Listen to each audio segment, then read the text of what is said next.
Muito bem, vamos abrir nossas Bíblias, Colossenses, nosso texto base aí.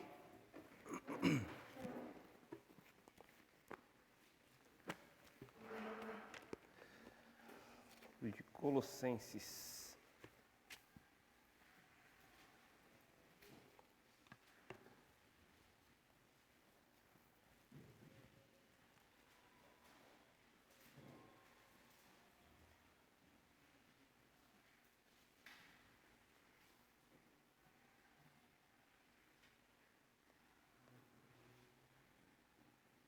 Muito bem.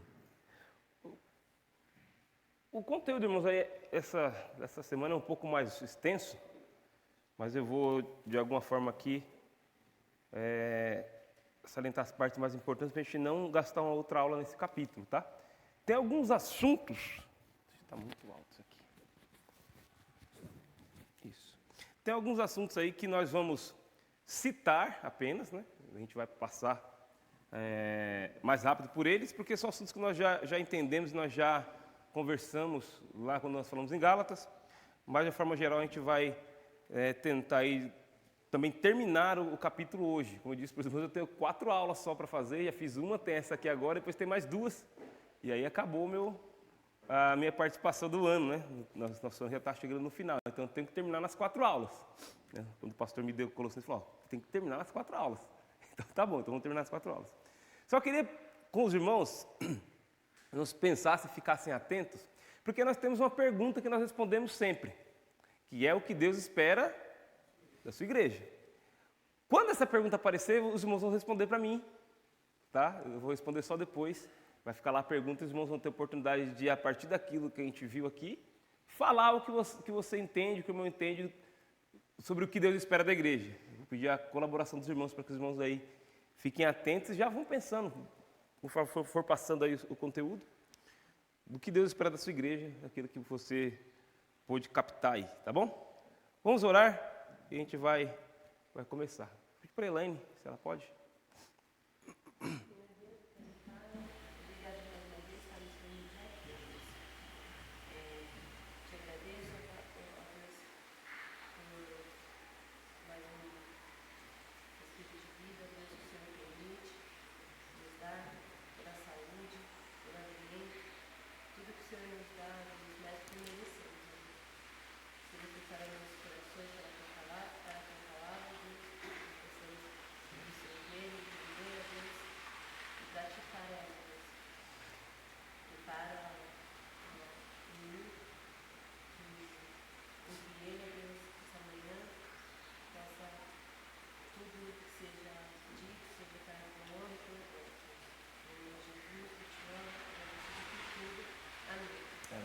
Irmãos, perdoem a voz, com essa alternância de tempo, eu acabei ficando meio que resfriado esse final de semana, então, irmãos, perdoem a voz. Então, tá bom, irmãos. Aula 2 lá, nosso tema aí, nosso texto é Colossenses, né?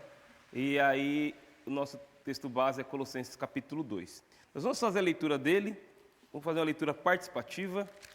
Os irmãos podem ler. Eu vou ler o primeiro verso, os irmãos podem ir lendo os outros aí, só não deixem um espaço muito grande entre uma leitura e outra, já vão lendo na sequência, tá bom?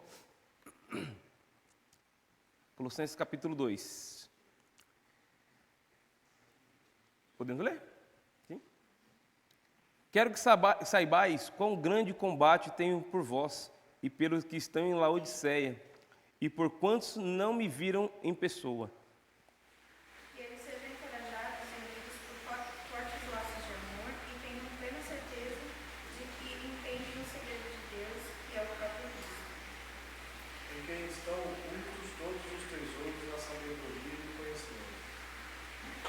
Eu lhes digo isso para que ninguém os engane com argumentos que só parecem convincentes.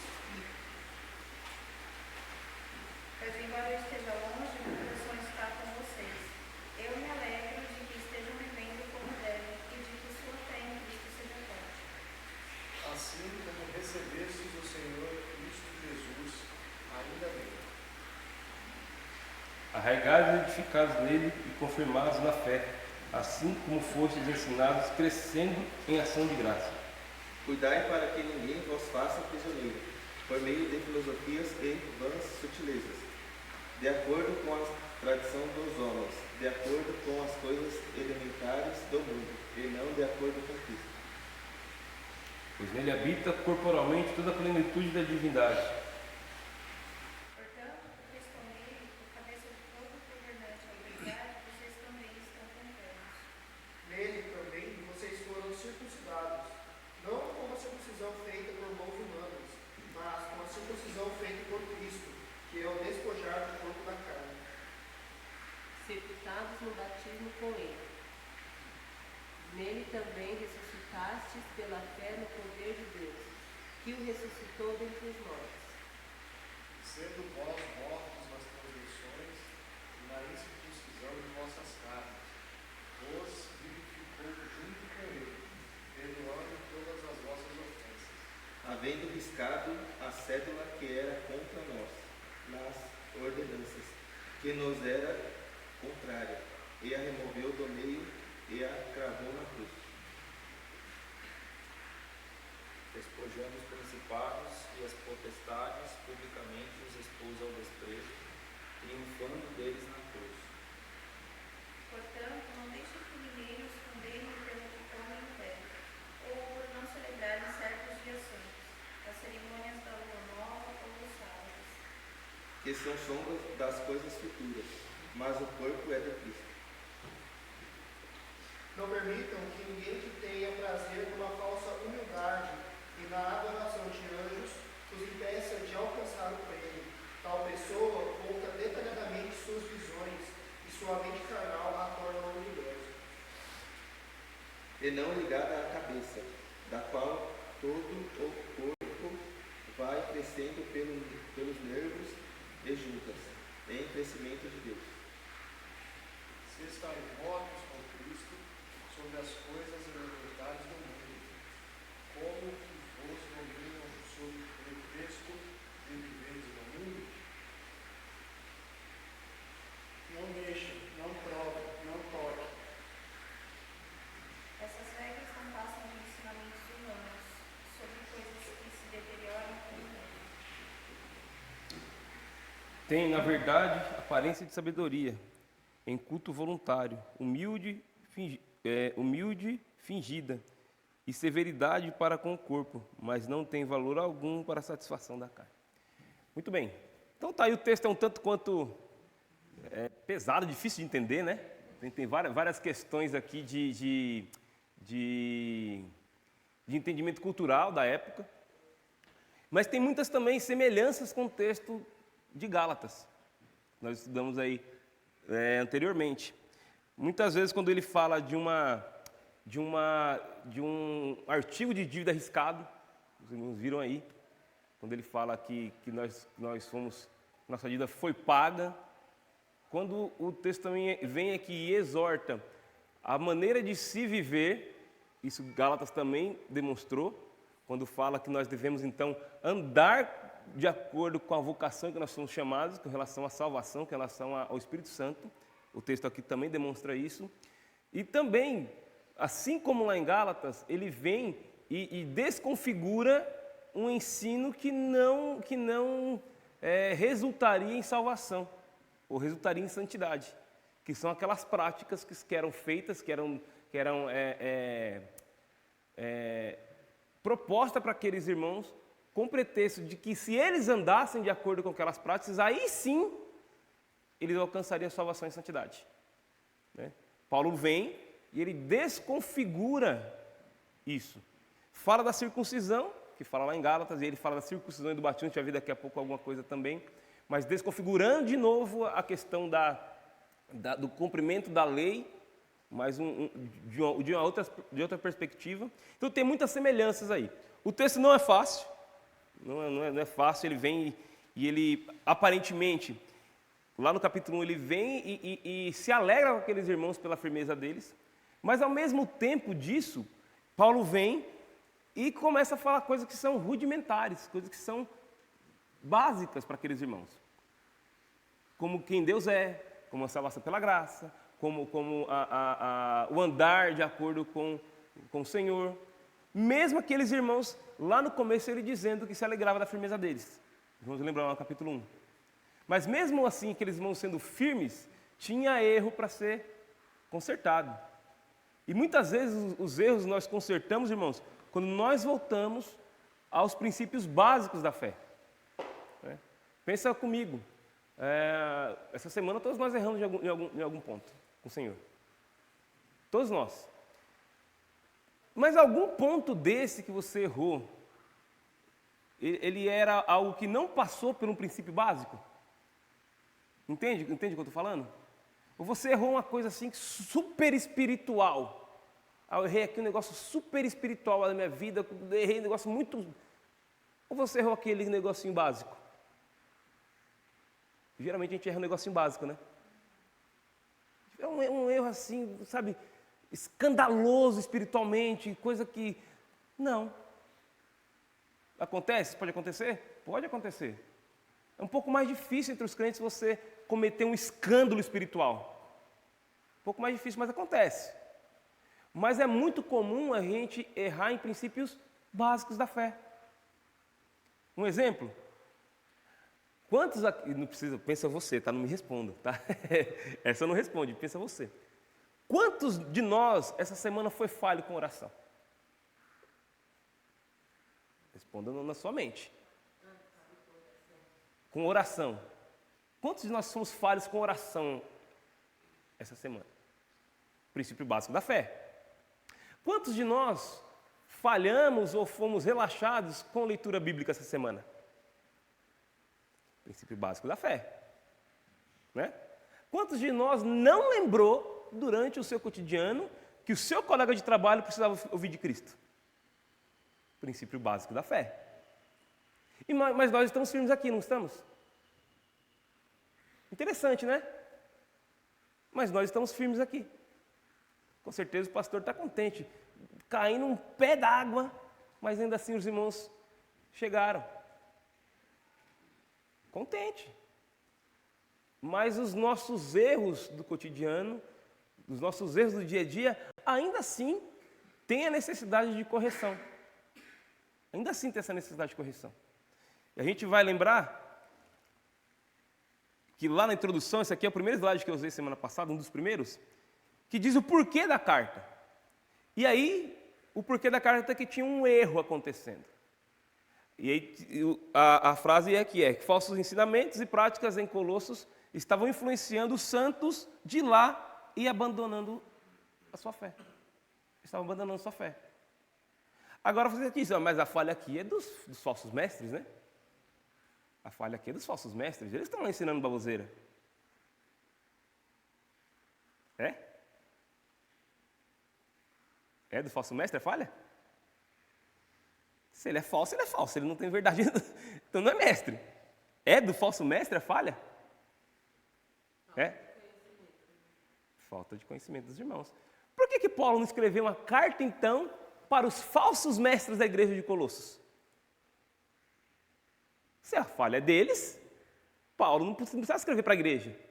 Paulo chegava lá, fazia reunião de diretoria, né? Ele não estava lá, né? Ele não tinha sido lá, mas ele mandava uma carta para o bispo, o presbítero da igreja, ele reunia a diretoria dos falsos mestres, e lá ele leria a carta para os falsos mestres.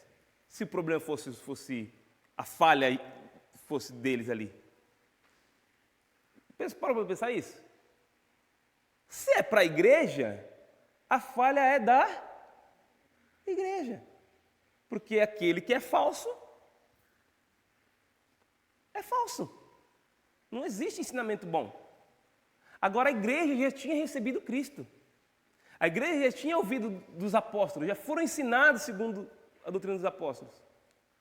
Então espera-se que esse falso ensino não penetre na mente. E aí cada um de nós tem que estar observante com relação a isso.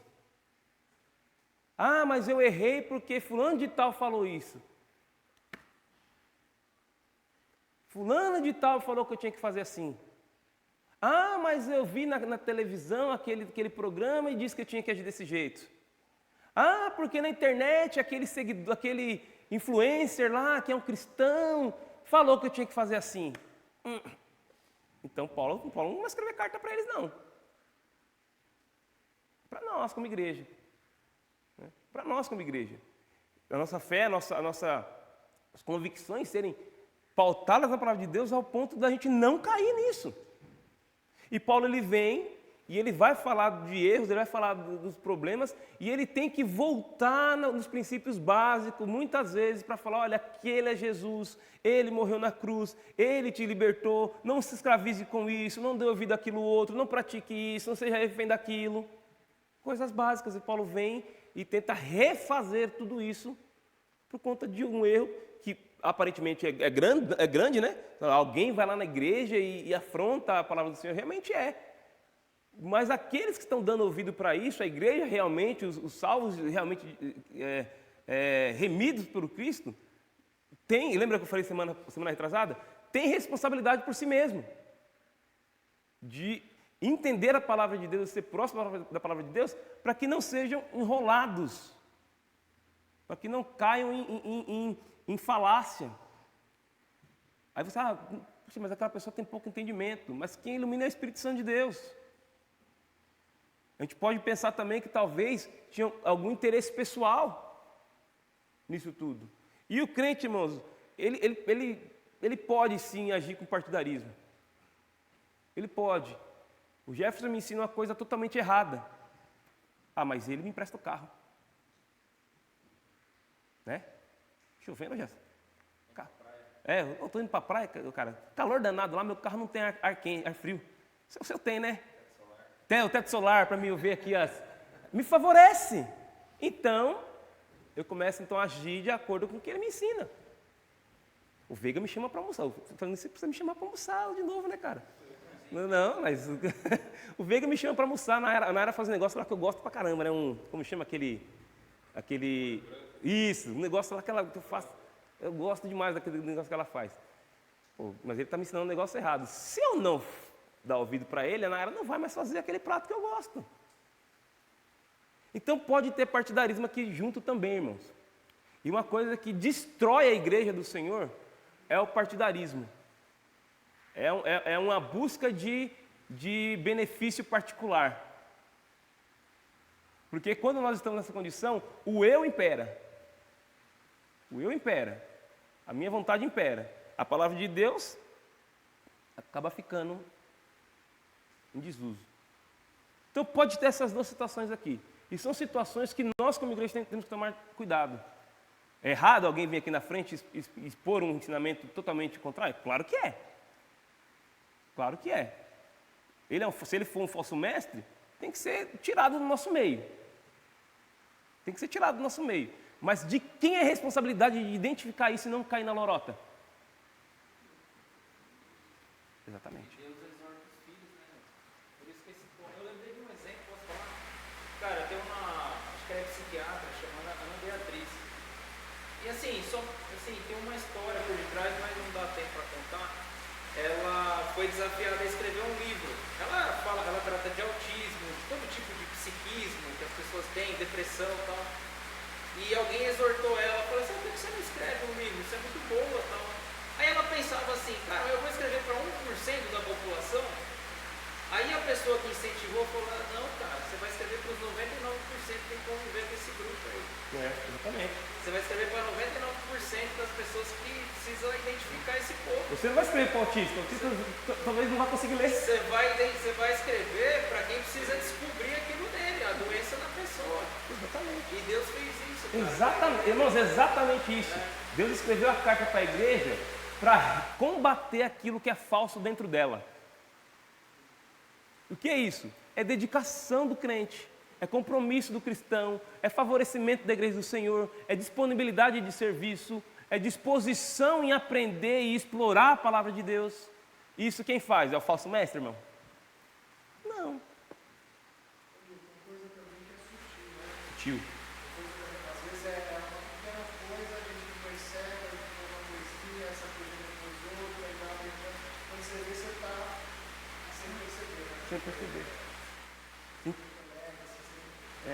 Eu estava lendo, não lembro o que foi uma vez, ou foi uma pregação que eu vi, falando sobre os falsos, mas não sei se foi um estudo que o Veiga deu, agora não vou me lembrar. Que dificilmente vai chegar alguém de fora aqui, vai entrar aqui, vai pedir a palavra e vai falar, Jesus Cristo nunca existiu. Vai pedir para você fazer, não, dificilmente. O falso ensino, irmãos, talvez nem saia daqui do púlpito. Lembra lá? Eu não sei, realmente não lembro onde foi, diz que os falsos ensinamentos não saíam do púlpito da igreja, de quem falou, mas daqueles irmãos que fomentavam contra.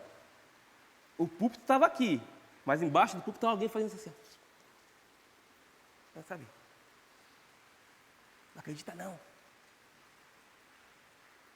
Às vezes vem sutil, de dentro da igreja, de um conselho mal dado, e às vezes, e na maioria das vezes, mal intencionado.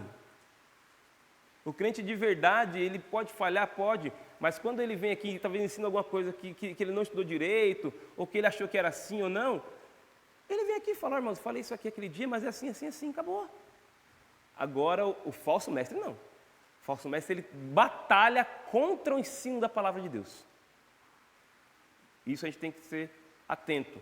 E a gente se cuidar, para a gente não cair num trâmite desse. Bom, vamos lá. Paulo, ele vem aqui e ele fala sobre o ministério dele.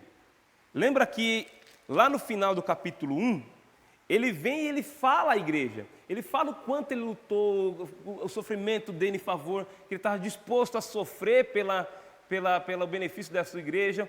Ele vem e fala do seu ministério aqui, do verso 24 do capítulo 1 até o final do capítulo 1 ele vem. Chega no capítulo 2, Paulo fala do seu ministério aí, chega no capítulo 2, Paulo então ele fala de suas expectativas com os colossos, ou seja, ele fala dos resultados do seu trabalho, ou então ele fala daquilo que ele espera que o seu trabalho produza naqueles irmãos. Vamos ler verso 1 até o verso 7. Quero que saibais quão grande combate tenho por vós e pelo que estão em Laodiceia, e por quantos não me viram em pessoa. Combato para que os seus corações sejam consolados, e estejam unidos em amor, e enriquecidos na plenitude da inteligência, para o conhecimento do ministério de Deus em Cristo, em quem estão ocultos todos os tesouros da sabedoria e da ciência. Digo isso para que ninguém vos engane com palavras persuasivas, pois ainda que esteja ausente quanto ao corpo, contudo em espírito estou convosco, regozijando-me e vendo a vossa ordem e firmeza da vossa fé em Cristo. Portanto, assim como recebeste a Cristo Jesus, o Senhor, assim também nele andai, arraigados e edificados nele e confirmados na fé, assim como fostes ensinados, crescendo em ação de graça. Olha que interessante, ele vem e ele fala do erro, mas no meio ele fala, deixa eu achar aqui.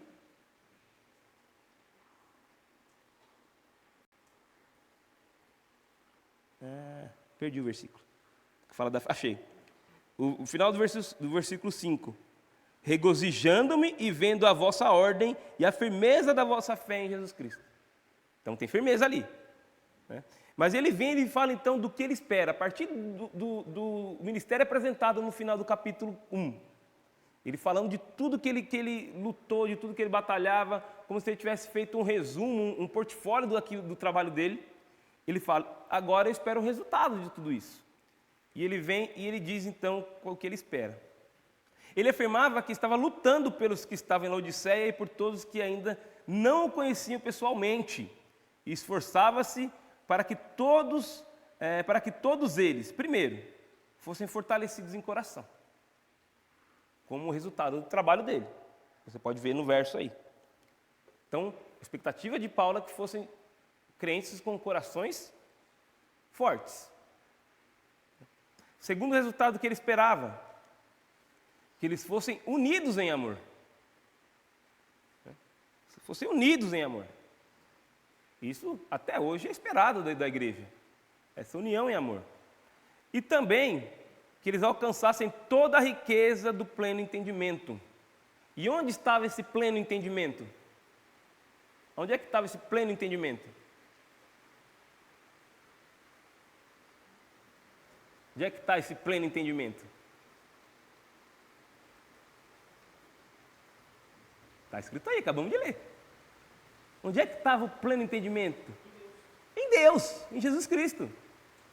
Tá vendo? A gente não presta atenção no que a gente está ouvindo. Acabamos de ler. Está em Cristo. O verso fala, a sabedoria e o pleno entendimento que estão entesourados ou escondidos em Cristo. Ou seja, a fala de Paulo é bastante direta. Parece para nós uma coisa assim, jogada ao ar, não é. Por quê? Fazia parte da cultura, e por isso que ele fala aí de plena sabedoria e ciência no capítulo 3. A ciência é alguma coisa espiritual? Você olha a ciência assim, é alguma coisa espiritual? Não. Talvez não, né? Mas quando ele fala de sabedoria e ciência, ele dá a entender que tudo aquilo que é visível de formação científica foi Deus quem criou. Foi Deus quem criou. Quando nós olhamos os astros, as estrelas, o Sol, a Lua, é ciência, não é? Quem criou? Deus. E naquele bolo de conhecimento daqueles falsos mestres, continha também a adoração à ciência, aos astros, às estrelas. Até hoje, né? Tinham contido também aqui. Quando ele fala, quando Deus ele contém toda a sabedoria da ciência, ele desconfigura a pessoa do falso ensino como alguém que tem que ser observado como culto. Porque você quer saber de ciência? Quem criou toda a ciência? O Senhor.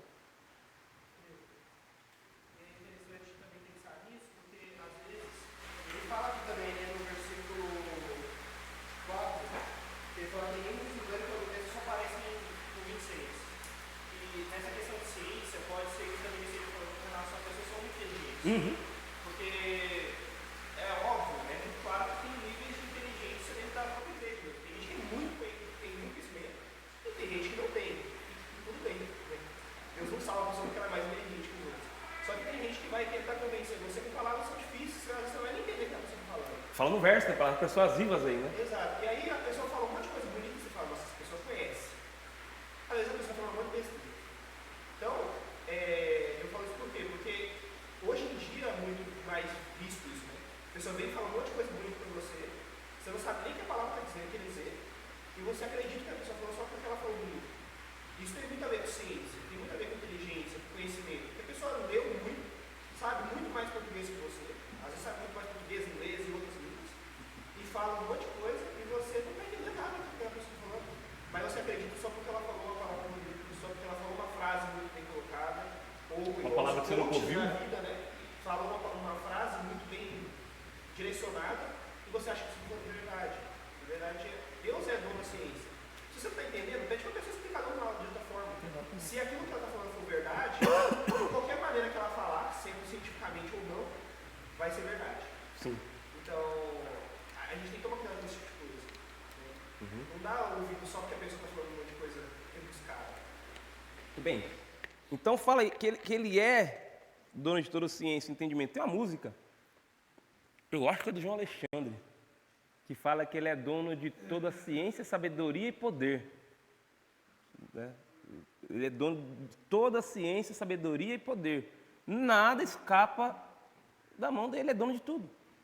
Dono de tudo. E Paulo esperava que os colossenses, a partir do seu ministério, a partir daquilo que ele pregava, entendessem essas coisas. Que não tinha porquê eles procurarem ciência com relação à sua condição de espiritualidade, porque o dono de toda a ciência é o Senhor Jesus. É dele. Então, não tinha necessidade de nenhum intermédio pela ciência com relação a isso. O objetivo disso tudo era para que conhecessem plenamente o ministério de Deus, a saber, Cristo. Pois em Cristo está toda a sabedoria, verso 2 e verso 3, como nós lemos aí. Em Cristo está toda a sabedoria. É nele, é dele. Paulo insistia, no entanto, que a sabedoria e o conhecimento só podem ser encontrados em Cristo, somente por meio da fé, na supremacia de Cristo e pela prática dessa fé. Então ali todo o conhecimento, irmãos, toda a sabedoria, toda a questão de amadurecimento está escondida em Cristo. Está escondida em Cristo. E ali, quando ele fala que está ali escondida, ou Cristo é portador de tudo isso, não é como se fosse um tesouro isso. Como se fosse um tesouro. Tesouro você não encontra em qualquer lugar. Ah, tu precisa de um tesouro. Ah, vou pegar então um tesouro. Tesouro. Devolvi. É assim que a gente acha tesouro? Oh, tesouro. Ah, tá aqui, um tesouro. É assim que a gente acha tesouro? Não. Tesouro está em lugar específico. E a gente tem que tratar a sabedoria das coisas espirituais, sabedoria bíblica, sabedoria do andamento, como um tesouro.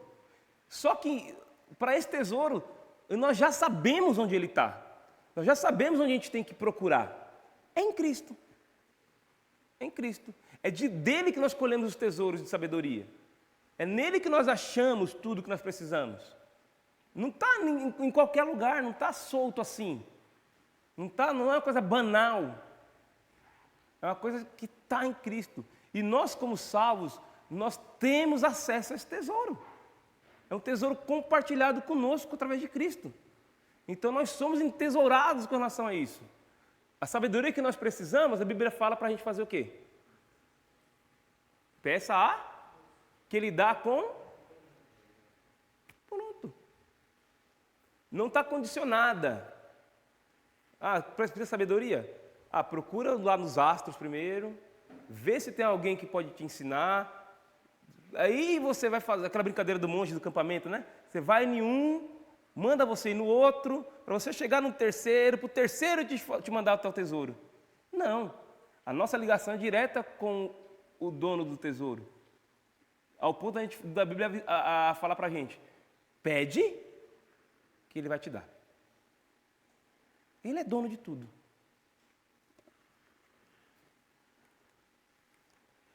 Paulo demonstrava preocupações com os colossenses, irmãos. Primeira preocupação, que aqueles irmãos não fossem enganados por falsas palavras. Verso 4, digo isso para que ninguém vos engane com palavras persuasivas, daqueles que se diziam sábios. Preocupação, Paulo demonstrava essa preocupação. Também, que a firmeza da fé deles fosse abalada. Verso 5. Pois, ainda que esteja ausente no corpo, contudo em espírito estou convosco, regozijando-me e vendo a vossa ordem e firmeza. Ele vem e exalta essa firmeza. Com certeza ele se preocupava daquele irmão que estava ali firme, que de alguma forma, por essa persuasão, por esse desligamento, né, a gente pega a pessoa desligada, que se fosse abalado de alguma forma. Preocupação. E que eles andassem no Senhor. Que eles andassem no Senhor. O verso também diz aí, para que, se a gente já conhece Cristo, para a gente então andar como estava, andar nele. Paulo demonstra essa preocupação aqui com relação aos resultados que o seu trabalho desempenharia naqueles irmãos. Ele vem e fala dessas expectativas, que ele tinha a expectativa que os irmãos andassem assim, que vivessem de tal modo aí, como esses versos nos mostram. Os colossenses tinham recebido o verdadeiro evangelho dos apóstolos, mas eles precisavam perseverar naquela maneira de viver. Somente então eles amadureceriam na fé cristã. Nós também, da mesma forma, nós já recebemos o evangelho. Nós já pertencemos ao Senhor Jesus Cristo. Mas nós precisamos então permanecer ou perseverar na maneira de viver que tem relação com Cristo. E aí sim, a gente vai conseguindo amadurecer. Não tem o amadurecimento sem conhecimento. Não tem amadurecimento sem andar digno daquilo que você foi chamado. Para isso você tem que procurar o tesouro. E o tesouro é Cristo. O tesouro está em Cristo. Se eu chegar para vocês aqui, né, e perguntar, irmãos, tem aqui um tesouro valiosíssimo, não tem como mensurar esse tesouro e eu estou dando. Estou dando esse tesouro. Encontrei com o Anderson na rua outro dia, inclusive me deu um susto, né? Quando eu estou em casa, eu vou levar o Daniel a pé para a escola. Né? E aí eu deixo o carro numa ruazinha lá e subo a pé para não ter que dar volta lá no 39 para poder deixar o Daniel. Estou andando com os meninos aqui, um de cada lado aqui, puxando o menino para lá, gritando com o outro para cá, né, tirando da rua. Aí daqui a pouco um rapaz de bicicleta vem e mas deu um pulo, sabe? O cara de bicicleta lá no 39 quase, lá no 40 de bicicleta, no meio da rua. Aí na hora era o Anderson. A gente conversou um pouquinho, ele estava acelerado, né, queria trabalhar, foi trabalhar. Mas imagina, como que é sofrido para a gente que trabalha todo dia, né? O cara mora aqui no Bela Vista, vai de bicicleta até o Polo 40. Gostoso? Você chega para o Anderson, cara, para você sair dessa escravidão, né, de pegar sua bicicleta todo dia, pedalar 6 quilômetros, na subida ainda, um tesouro para você. O que você vai fazer? Vai pegar. Mas eu não tenho que fazer nada. Não, você já me conhece, eu já te conheço, está aqui o tesouro. Jesus Cristo faz isso com a gente. Todo o nosso sofrimento, toda a nossa batalha, toda a nossa labuta, tudo aquilo que nos escraviza, a partir do momento que eu conheço Ele, Ele me conhece, Ele vem e me dá um tesouro. Está aqui o tesouro. Usa. E nós, irmãos, temos que, a partir daí, usando esse tesouro que Cristo nos dá, prosseguir, amadurecer, firmar convicções, crescer na maneira que Ele nos deixa para viver. O tesouro é nosso. É nosso. O tesouro é nosso. Mas, e os irmãos estão espertos já do que esse mas, né? Espero que sim. O que Deus espera de sua igreja? Aí eu largo aqui o passador de slides. Pensando nisso tudo, o que Deus espera de sua igreja? O que Deus tem esperado ali, ó, dessa igreja aí, ó? Está vendo ali? Aquela igreja ali? O que Deus tem esperado da gente? Os irmãos podem falar.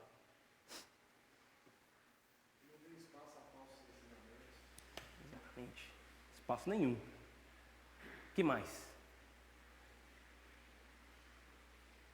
O que mais você pode, com tudo isso aqui, nesses primeiros 7 versos? Poxa, eu acho que Deus espera isso aqui da nossa igreja. E nós precisamos ter conhecimento suficiente para não absorver doutrinas. Exatamente. Independente se for dentro da igreja ou fora. É que nem você falou, às vezes a gente está assistindo um canal lá do YouTube que aparentemente é cristão, né, evangélico e tal. Às vezes as crianças estão praticando, às vezes vendo coisas assim que absorvendo e praticando e está fugindo da palavra de Deus. Né? Exatamente. Então, conhecimento suficiente para discernir, né? Uhum. O que mais? Eu acho não. Ser um verdadeiro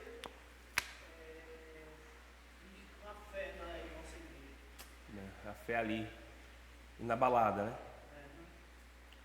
O que mais, irmãos? Quando tem algumas coisas aqui, enquanto a gente for fazendo estudo, porque que nossas verdades estejam pautadas na palavra de Deus, primeira coisa, que nós possamos estar combatendo a falsidade, sejamos unidos em amor e perseverar e amadurecer a nossa cristã. É mais perto, né? Vai anotando ali para não esquecer, né? Muito bem. Deus espera muito da nossa igreja. Eu tenho falado até de maneira mais enfática que eu estou falando da nossa igreja. Falei isso, achei das duas últimas vezes que eu fui até a frente com pregação, com estudo. Deus espera da nossa igreja. A gente, mas a igreja, foi isso outras vezes, mas a igreja é todo mundo, claro, que salvos. O irmão que está ali na Água Espraiada é nosso irmão, é da mesma ordem de fé, o irmão de Cotia, o irmão do Minas, são todos da mesma igreja. Mas a nossa aqui, ó, a igreja que Deus colocou nesse local, por um objetivo, por uma estratégia dele próprio, Ele espera alguma coisa deste grupo também. As missões gerais como igreja é de todo mundo mesmo. Mas nós, como Igreja Batista em Vargem Grande, é aqui atrás, né? como aquele que responde para aquela organização ali, nós também temos nossos objetivos como igreja aqui. E não um objetivo social, objetivo de instituição, mas objetivos divinos que Deus colocou para cada um de nós aqui. O crescimento espiritual, o conhecimento espiritual de cada um aqui passa por fases que só a nossa igreja vai conhecer. Dificilmente você vai conhecer a fase espiritual do membro lá da igreja de Cotia. Ah, mas é só 13 quilômetros aqui? É. Mas você conhece quem é o diácono lá? Conhece quem é o professor de escola dominical de lá? Sabe quem é o tesoureiro de Cotia? Não? Então quem que a gente tem que se amar mutuamente? Quem que a gente tem que se ajudar para o conhecimento de Cristo seja expandido? Quem? Nós. Então Deus espera muito da nossa igreja, irmãos. Deus espera muito. Verso 6 e verso 7 diz assim: portanto, assim como recebestes a Cristo, o Senhor, assim também andai nele, arraigados e edificados nele e confirmados na fé, assim como fostes ensinados, crescendo em ação de graça. Nós podemos entender também que Deus pode requerer da nossa igreja que nós sejamos então, já que recebemos a Jesus Cristo como Senhor, nós devemos então continuar a viver nele. Continuar a viver nele. É possível que o crente se desvie da vivência com Cristo? Sim. Sim. Então Deus nos exorta para que a gente continue a viver nele, já que nós já o recebemos, já que nós o conhecemos, já que ele nos conhece. Então a gente deve continuar a viver nele. Também enraizar e nos edificar nele. Toda a construção da sua vida, toda a edificação da sua vida tem que ser em Cristo. Ah, eu vou construir um negócio. Tem que ser em Cristo. Eu vou edificar o meu lar, vou construir fisicamente mesmo. Tem que ser pela força dele. Eu vou construir caráter dos meus filhos. Tem que ser em Cristo. Eu vou construir tudo que você pode pensar na sua vida. Tem que ser em Cristo. E a raiz aqui dá o sentido de força para tudo isso. Em casa a gente construiu um quarto lá quando o Daniel nasceu e tinha uma árvore. Assim, não era uma árvore, era um arbusto, sei lá como chama aquilo. E era um negócio tipo banal, um negócio cresceu, ficou bastante, mas tinha galho fino. Você encostava nele, ele quebrava, saía um negócio banal. Banal. Meu pai, você vai ter que tirar esse negócio daí, senão você não vai conseguir. Eu falei, não, mas tranquilo. Né? Negócio besta, né? Tira rapidinho. Irmãos, cortei o negócio, arrastei as partes, joguei fora. Aí ficou lá a raiz. E tinha que tirar, porque ia passar. Aí eu falei, vou cavar um pouquinho em volta, coloca a picareta, puxa, sai. Saiu, irmãos? Não saiu. A raiz daquele treco lá, não sei que fim que tinha aquele negócio lá. Eu tive que cavar em volta, tive que cortar a raiz com o machado e cobrir. Ela está lá até hoje. Ela está lá até hoje. Enraizado. Nossa base. As nossas folhas podem cair, podem cortar os nossos galhos, mas a nossa raiz está fincada no Senhor Jesus Cristo. Isso que Deus espera da nossa igreja. Isso que Deus espera da nossa igreja. Ser firmes na fé, como fomos ensinados. Você foi ensinado nessa igreja que você tem que ser firme? Durante os 32 anos. Você foi ensinado? Então seja firme na fé. Porque nós somos ensinados. Nós somos ensinados de diversas formas. Então você tem que se manter firmes na fé. E transbordar em gratidão. Você é grato pelo que o Senhor tem feito na nossa igreja, irmãos? Você é grato por tudo que o Senhor tem feito aqui? Você tem que transbordar essa gratidão. Não ficar contentinho, alegrinho. É transbordar de gratidão pelo que Cristo tem feito no nosso meio. É do ser humano olhar as partes mais ruins da vida, né? Está tudo bem, a gente está normal. Quando vem a dificuldade, rapaz, mas né? Aí a reclamação. reclamação para cá, reclamação para lá, é bico para cá, eu já usei essa frase 500 vezes. O Veiga usou uma frase, né? Aí vem o crente pro culto com aquela cara de cavalo, desse tamanho assim, aquele bico, né? Não vou esquecer nunca mais essa frase que o Veiga disse, né? Mas e quando a gente está recebendo as bênçãos do Senhor? É para a gente transbordar de alegria, para a gente transbordar de gratidão. E Deus espera isso da gente. Deus espera isso da gente. Fala aí para a gente em tudo, para a gente cresça em ação de graça. Deus espera que quando a ação dele é visível para a gente e nos atinja como igreja, que a nossa ação de graça cresça também junto com as bênçãos dele. Crescimento de gratidão pelo nosso Senhor.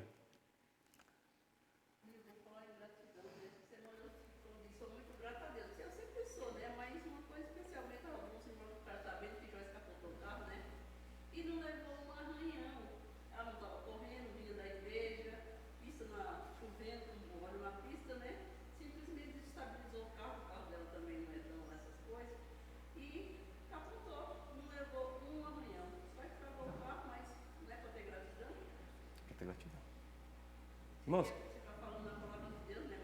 não, mas a gente pode estar, assim, o professor ele tem um negócio que tudo vira ilustração, professor, né? Irmãos, quantas vezes nós como igreja capotamos? Que a gente olhou e falou, poxa, deu perda total. Deu perda total.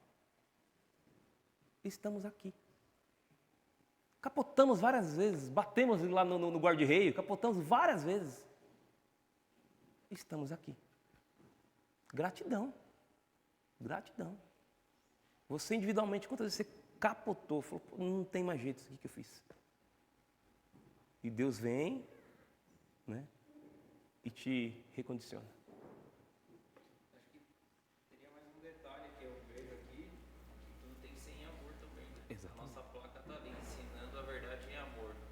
Eu não tenho direito nem de abrir minha boca para falar a verdade de Deus se não tiver amor. Exatamente. Antes do amor. Semana passada eu falei que o princípio assim, básico para você andar no Espírito é o amor. Primeiro você tem que amar, depois para você andar no Espírito. Senão você não tem por que fazer. Muito bem. Paulo ele passa então aqui a falar de um tema que é a supremacia e a suficiência de Cristo. Ele já disse desse tema lá em Gálatas. Nós vamos passar aqui rapidamente por alguns pontos que ele disse. Pensando em tudo aquilo que ele expôs, pensando em tudo aquilo que é o erro daqueles irmãos. Os irmãos lá adoravam os anjos achando que eles eram, se colocando como se fosse uma hierarquia. Deus, anjos, o homem, então para mim chegar até Deus eu tenho que adorar o homem. Isso parecia bonito, parecia humilde, mas na verdade não tinha nada a ver com o pé da goiaba. Não tinha nada. Então ele vem e fala da supremacia e da suficiência de Cristo. Coisa que ele já disse isso, quando os irmãos vão lembrar, quando ele fala da lei. E como se a lei fosse um suplemento para o Evangelho, como se Cristo não fosse suficiente. Ele vem e começa a falar também dessa supremacia. E aí ele usa os versos aí 8 e 9. Está escrito aí, os irmãos podem ler aí também. Tende cuidado para que ninguém vos faça presa sua, ou faça prisioneiro, ou faça escravo seu, por meio de filosofias e vãs sutilezas, segundo tradições dos homens, segundo os rudimentos do mundo, e não segundo Cristo, porque nele habita corporalmente toda a plenitude da divindade. Lá no capítulo 1 também tem esse mesmo verso, acho que é o verso 19, se não me engano. Então, irmãos, primeiro ali, ele coloca uma advertência contra o falso ensino no verso 8, como nós lemos. E ele coloca uma palavra, filosofia, no verso 8. Nós estudamos filosofia na escola, né? E a filosofia ela tem uma vertente que você estuda filosofia para descobrir a verdade. A luta do filósofo é essa. Eu estudo tudo o que é filosofia para que eu chegue ao conhecimento da verdade. Todos eles, de todas as épocas, de todas as vertentes filosóficas, todos eles têm uma busca pela verdade. Um descobrimento das coisas, o porquê das coisas, o porquê, sabe, os porquês para chegar na verdade. Neste caso, não se refere à busca racional da verdade, mas às práticas ocultas que têm o objetivo de discernir os ministérios e poderes cósmicos. Usa filosofia para desvendar Deus. Desvendar, né? Como se Deus tivesse vendado lá, se a gente não tivesse acesso a Ele. Então, por vãs filosofias, vãs práticas, sabe? Coisas que não levam a lugar nenhum. Filosofia. Coisa totalmente, nesse sentido aqui, que não ia levar em lugar nenhum. Então, se isso está sendo ensinado, com o objetivo de salvação e santidade, descarta. E Paulo vem e adverte. E tem uma outra frase que é conforme os rudimentos do mundo. Né? São aquelas coisas peculiares ao mundo. Meios mundanos de procurar a salvação e a santidade. Né? Por práticas, por convicções, por culturas. Então ele vem e adverte contra esses falsos ensinos que colocavam isso como meio de você alcançar a santidade ou salvação. Paulo vem e fala, isso aí não serve. Então, presta atenção com isso. A gente pode talvez até colocar a ciência como isso, né? O descobrimento das coisas, o entendimento de tudo. E isso te deixa mais santo, mais sublime, mais... Né?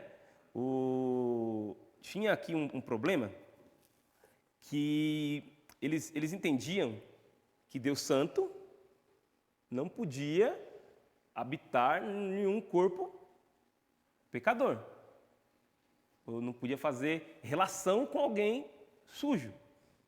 Então, eu não era digno de receber ali o Espírito Santo, ou então de ter um relacionamento com o Senhor. Por isso, pensando nisso então, o que eu fazia com o meu próprio corpo? Me privava de algumas coisas. Fazia uma questão de sofrimento corporal, de flagelo, pensando em me colocar na minha posição. O corpo não merece, então o que eu faço com ele? Eu penitencio ele. Penitencio o corpo. Rudimentos do mundo. Coisas que não... Pensando assim, alcançaram a santidade. Paulo, ele vem e desconfigura essas coisas. Então, essas coisas estão sendo ensinadas aí falsamente, foge delas. Paulo vem também aí, dá os versos, depois os irmãos podem ler, tá? A plenitude da vida na plenitude de Deus. O que ele coloca aí? Presta atenção, isso é interessante. Paulo explica que em Cristo habita toda a plenitude da divindade. Paulo deixou claro que o discernimento dos mistérios divinos estão encontrados em Cristo. Aquilo que nós já falamos dos tesouros. Porque Ele é Deus encarnado, ninguém pode oferecer mais do que Ele. Então, a plenitude daquilo que nós podemos ter está em Cristo, é oferecido por Ele. Né? Por quê? Porque Ele é o próprio Deus. Então, Ele é totalmente, como a palavra de Deus fala, divino.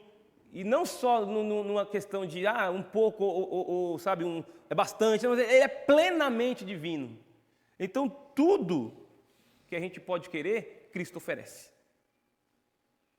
Tudo, Cristo oferece. Se Cristo habita plenamente toda a plenitude da divindade, e se estamos nele, que é o cabeça de tudo, de todo poder e autoridade, a lógica é que também recebemos a plenitude daquilo que Ele pode dar. Ou nele fomos totalmente aperfeiçoados. Nele. A lógica é essa, se Ele pode oferecer tudo e eu pertenço a Ele, eu também tenho a condição de receber nele tudo. Então a nossa plenitude de vida está na plenitude de Deus. Deu para entender? Eu coloquei a frase, depois fiquei lendo. Como que eu vou explicar essa frase depois?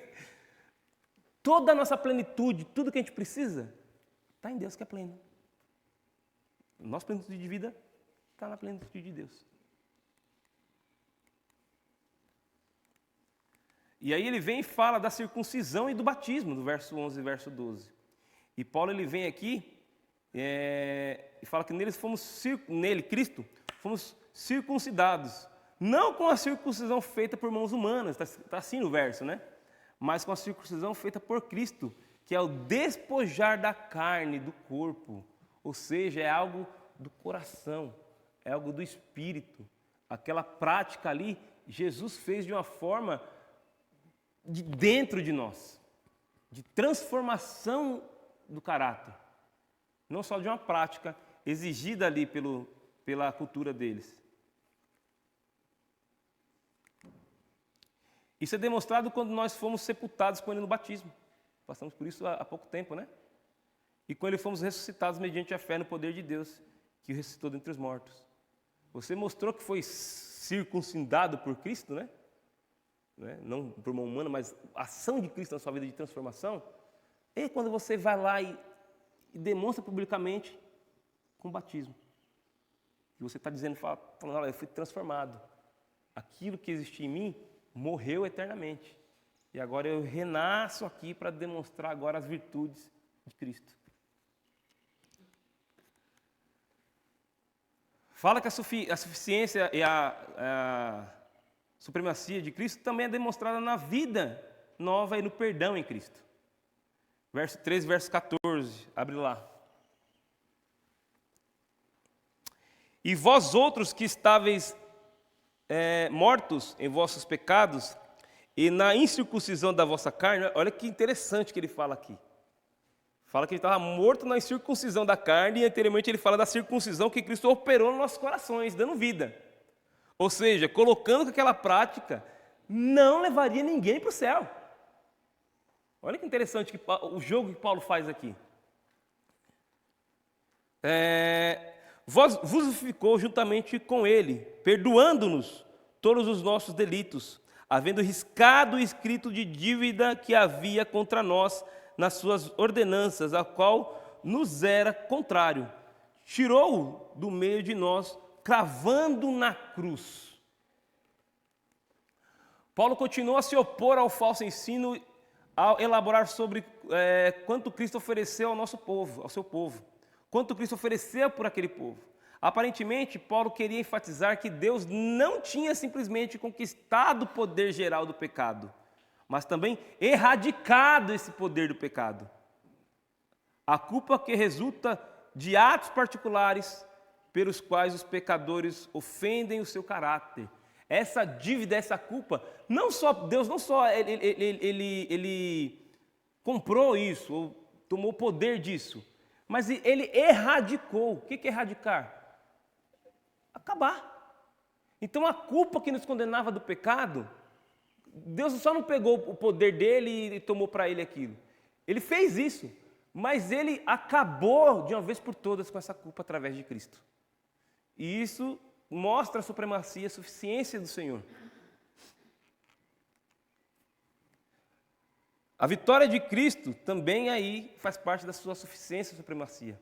A vitória em Cristo sobre os pecados, sobre os poderes hostis. E é interessante a gente entender que nós estávamos sob o poder de Satanás. Não tínhamos escolha de correr para outro lugar.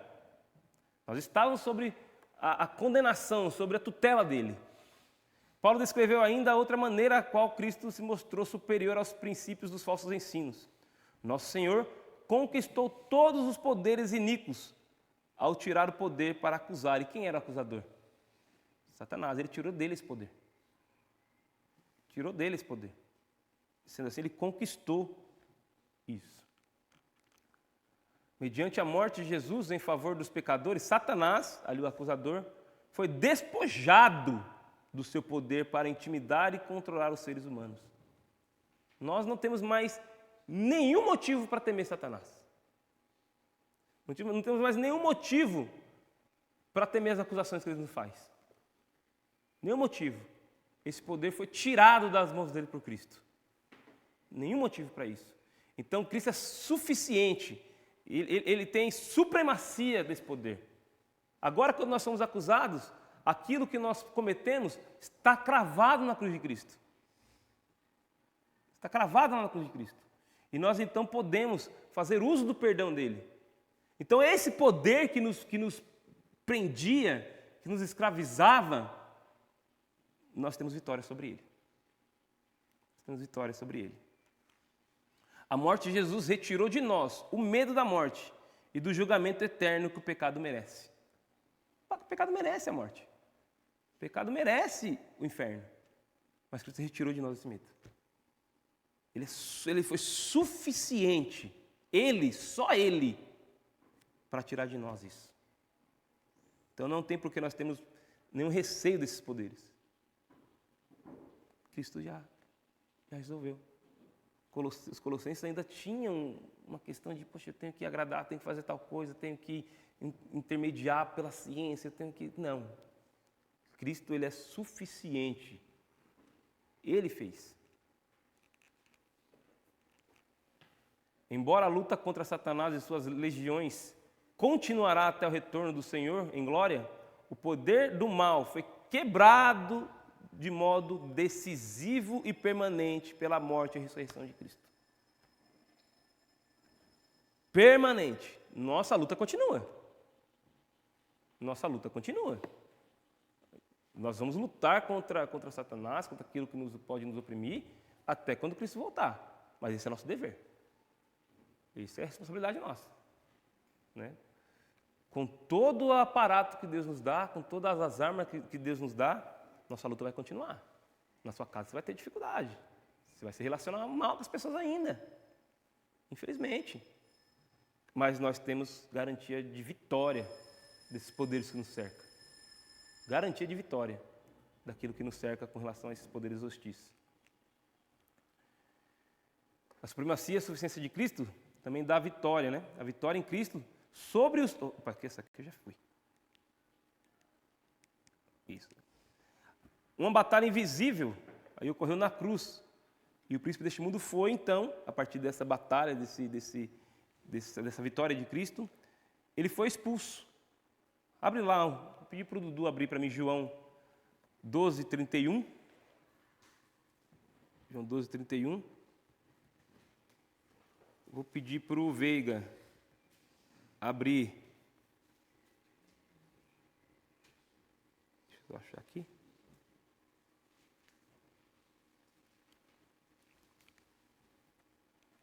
Apocalipse 12:9. Eu vou pedir para o Anderson abrir em Apocalipse 20, capítulo 2. Então, meus, é a batalha lá na cruz, né? Aquela batalha que nós não vimos, que foi travada lá na cruz do Calvário, essa batalha invisível, essa batalha, entre aspas, cósmica, teve um derrotado, que foi o poder do mal. E sendo assim, o príncipe daquele poder, que é Satanás, ele foi expulso. Olha aí, João 12:31. Chegou o momento de ser julgado este mundo. E agora o seu príncipe será expulso. O príncipe foi totalmente expulso daqui. Ele foi atirado. Apocalipse 12:9. E foi expulso o grande dragão, a antiga serpente que se chama Diabo e Satanás, o sedutor de todo mundo. Foi atirado para a terra e com ele os seus anjos. Ele foi atirado, ele foi escorraçado. Preso, Apocalipse 22. Ele prendeu o dragão, a antiga serpente, que é o diabo ou Satanás. E o prendeu por 1000 anos. Ele sofreu penalidade. Aquele que era detentor do poder do mal foi derrotado e sofreu penalidade. Essa supremacia e suficiência de Cristo também traz a liberdade do legalismo e do asceticismo. O que é isso? O que é esse legalismo? Quem sabe o que é o legalismo? Quem sabe? Ninguém sabe? Sabe? Quer responder? Seria o moralismo, né? A lei. A lei. O você ser totalmente, em outras palavras, cumpridor daquilo que o governo te manda fazer. Ou você ser cumpridor de uma prática comum da sociedade. Só que aqui eles tinham essa prática comum da sociedade como parte de você se condicionar espiritualmente ou de alcançar a salvação. Não que você não deve ser cumpridor daquilo que o governo te manda fazer. Não é isso. É você mudar o sentido da lei e agora trazer ela para um sentido de salvação, de espiritualidade, de maturidade que ela não ia alcançar. E o asceticismo é aquelas práticas ou privações que você acha que tem que ter, ou por cultura, ou por qualquer outra coisa, que também te levaria a isso. Paulo vai falar da liberdade, do legalismo e do asceticismo. Paulo relembrou aos Colossenses que Cristo os havia libertado das práticas pagãs.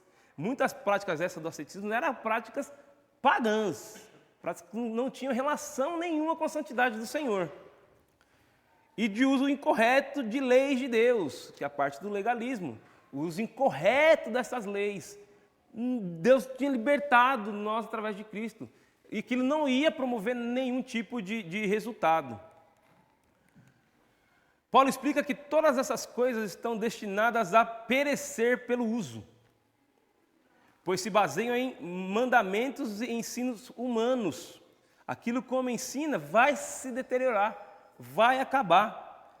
Essas regras têm de fato aparência de sabedoria, com uma pretensa religiosa, de religiosidade, falsa humildade e severidade com o corpo, mas não tem valor algum para refrear os impulsos da carne. Lembra lá, tem um verso que fala, você não pode ser julgado ali no próprio capítulo 2, pelo que você come, pelo que você bebe, pelo que você veste, com relação à salvação, com relação à santidade. São práticas de alguma coisa que parece ser, isso é muito humilde, o irmão vem aqui, né, todo engravatado, né, fala manso, né, prática. Se não tiver de gravata, não vai lá na frente, porque gravata demonstra santidade. Eu tô aqui, tô pecador demais aqui hoje, né? Nem a camisa por dentro da calça eu coloquei. Né? Isso aqui é que demonstra. Isso aqui é que demonstra. O Eliezer foi tocar, o Gabriel que tocou hoje, né? O Gabriel tocou ali, está de tênis, tá de tênis, Gabriel? Está de tênis. Tá um pecado enorme aqui, não, vai cair o dedo no violão dele aqui. Ele está mal vestido? Então ele tem que pôr gravata para tocar o violão, vai mostrar que ele é santo? Vai mostrar que ele é santo se durante a semana ele se portou corretamente para chegar aqui e adorar a Deus. E a partir daí ele se veste bem. A partir daí ele se apresenta bem. Então tem algumas práticas que é só prática sem sentido. E Paulo ele fala para a gente não ser refém disso. Não estou dizendo que você não tem que obedecer regras, que você não tem que se portar como a cartilha diz. Não estou dizendo isso. As meninas vêm aqui para tocar, você vê todas elas, a gente saia. É exigência para você poder se sentar ali. Não estou dizendo que elas não... então vou vir, então as meninas vão tocar de leg. Não estou dizendo isso. O que eu estou dizendo é dessas práticas te aprisionar com o falso entendimento que vai te santificar. É isso que eu estou dizendo. Essas práticas são boas. É boa você vir bem vestido, se você puder pôr um gravata, é ótimo. É ótimo. Mas isso não te santifica. Assim como eles achavam. Isso não te santifica. Se você, pela sua maturidade, você acha que você deve realmente ali, né, adotar tal prática, defender tal regra, ótimo, mas é porque você já é santo, você já é maduro e fala, eu posso fazer isso. Não porque aquela prática vai te santificar. Né? Que era o que o judeu fazia. Né? Exatamente. Ele olhava para o prepúcio dele e falava, estou santo. É exatamente o que o judeu fazia. Estou circunciso, estou santo. Estou santo. Essa prática não promove santidade. Essa prática promove, claro, você entregar o melhor para o Senhor. É obediência, né? Então quer dizer que vai chegar no culto aqui agora de noite, vai estar todo mundo fora de ordem na hora de se apresentar aqui na frente? Não é isso. Eu acho, a partir das minhas possibilidades, que eu estou razoavelmente bem vestido. Mas isso aqui não me santifica. Semana que vem eu venho dar o estudo de bermuda e chinelo. Os irmãos vão me olhar bem? Não posso fazer isso. Não posso fazer isso. Eu vim aqui de camiseta de rock, com a escrita aqui pingando sangue, chinelo e bermuda para dar o estudo aqui, para falar de legalismo e asceticismo. Os irmãos vão me olhar bem? Os irmãos falam, pastor, aquele diácono do senhor lá tá... Dá não, hein? Então, o se portar corretamente faz parte da conduta cristã. Você vai lá, você sabe que para você... Eu estou usando aqui a música, que é a parte que... Né? Você sabe para você tocar ali, você não vai vir de bermuda tocar. Você não vai tocar se você chegar aqui de bermuda. Não vai. Mas eu não posso pôr um tênis bonito, bem arrumado, uma camiseta bonita. Posso, já está fazendo assim para mim, mas estou acabando já. Posso, mas tudo na nossa vida sofre evoluções. Você sabe se colocar em situações de maneiras corretas. Isso não te santifica, mas mostra a sua conduta. O errado aqui é achar que isso vai te santificar. O errado não é você vir pregar de terno, de gravata, não é isso. O errado é você achar que essas coisas te santificam. Quando isso não acontece. Paulo ele deixa bem claro isso. E para terminar, irmãos, o que Deus espera da nossa igreja? Uma resposta positiva às expectativas bíblicas de andamento de vida pela fé. Você tem que responder positivamente.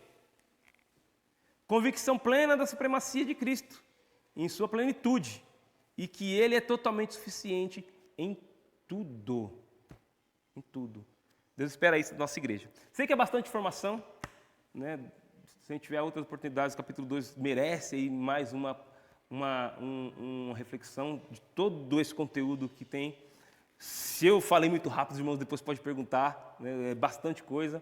E me propus a terminar o capítulo hoje, então, se não tiverem alguma contribuição, também podem me procurar.